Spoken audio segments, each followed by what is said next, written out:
Guys, welcome back to my channel the brown girl Soumi. তো আজকে আমি আর সঙ্গীতাদি চলে গেছিলাম কলকাতার লেক মলের যে জুডিওটা রয়েছে, তো সেখানে।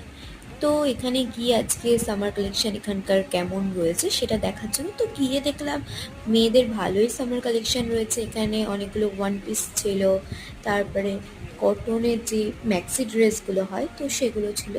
আর এই হোয়াইট দেখো ড্রেসটা খুবই সুন্দর দেখতে। এখানে অনেকগুলো টপস ছিল, আর এই যে ক্রপ টপগুলো এগুলো খুবই সুন্দর ছিল। আর সব কটা প্রাইসই আন্ডার 1000-এর মধ্যে। তো তোমরা দেখতে পারো গিয়ে ওখানে। আর এখানে মেকআপ প্রোডাক্টও ছিল খুব রিজনেবল প্রাইসে। এখানে জুতোর কালেকশনও প্রচণ্ড ভালো। তো তোমাদের সাথে যতটা পারলাম শেয়ার করে দিলাম। যদি ভিডিওটা ভালো লাগে তো অবশ্যই আমার চ্যানেলটাকে সাবস্ক্রাইব করে দিও, আর পাশে থাকা বেল আইকনটাকে প্রেস করে দিও, যাতে যখনই নতুন নতুন ভিডিও আপলোড করি সেটা সবার আগে তোমাদের কাছে পৌঁছে যায়।